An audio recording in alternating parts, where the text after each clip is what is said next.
Hi, everyone. Good to be back with you. Hope you're having a wonderful week. Well, I actually wanted to spend some time today talking about the book of Proverbs. We've obviously been working our way through it, a few verses here at a time.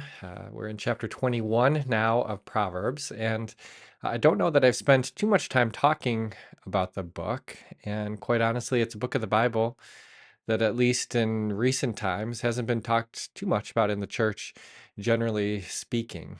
But it's an important book of the Bible, and it's one that I really want to make sure we don't skip over.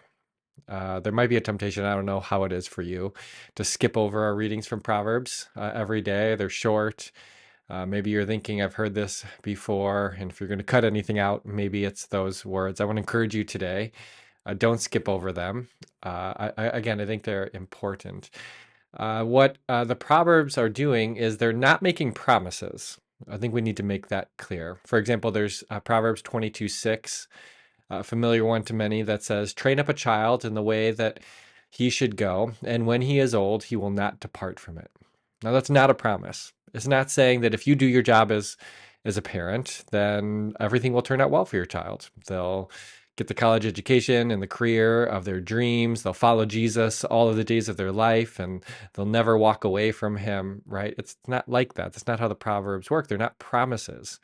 It's not saying that if you do a good job as a parent, your child will turn out the way that you hope for. No, they're not promises. They're wisdom. It's saying that, generally speaking, this is how the world works. There are exceptions, of course, like there are to most things, but generally speaking, if you train up a child in the way that they should go, generally speaking, when he is old, he will not depart from it. It's not a promise. It's wisdom. Now, what's interesting about the Book of Promise is that we can actually trace some of those proverbs back to older, more ancient cultures. It seems like Solomon, as he gathered these proverbs, he wasn't shy about collecting wisdom from wherever he could find it. And that's not a scandal. I think it's just a gift that God has revealed his wisdom in many different cultures. And we would be foolish, wherever it comes from, wherever we hear wisdom, not to listen to and follow it. I think in our world today, what we need of is more wisdom. Our culture values many things, but I don't always know that wisdom is one of them. Wisdom is really seeing the world as it is.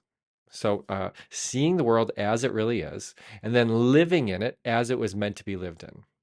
A lot of times we blind ourselves to things in the world, or we look the other way. We hide things. We try to brush them under the rug. Right? We don't see the world as it is, and we certainly don't live in it as it was meant to be lived in.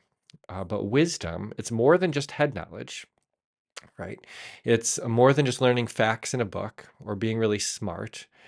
It's seeing the world as it really is and living in it as God has called us to be.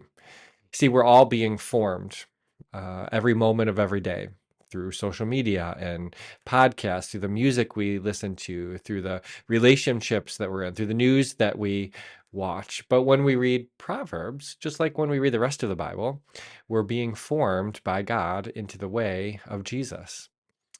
The Proverbs throughout this collection, it's offering to us two ways, and you'll see this in many of the Proverbs. It's the way of foolishness and the way of righteousness. If you choose door A, you can do that, but it's going to be foolish, and here's how it will turn out for you, and it won't be well. And here's option B, and you can walk that way, and it's the way of righteousness, it's the way of goodness, it's the way of God, and that will go well for you. It's always offering us these two paths, the way of foolishness and the way of wisdom. And so we'd be foolish not to read the book and to be filled with God's wisdom, right? We need more wisdom in our world today. So I pray that you don't skip over those readings, that you let these ancient words of wisdom soak into you, that you meditate on them, that you don't just kind of read them quickly to check the box for the day, but that you would maybe even write them down. When one sticks out to you, put it on a little note card, stick it in your wallet or your purse, and let these words sink into not only your ears, but your heart and your soul. Again, I have been so blessed by this book. I hope that you are too. And God bless you this week as you continue to read through the Bible.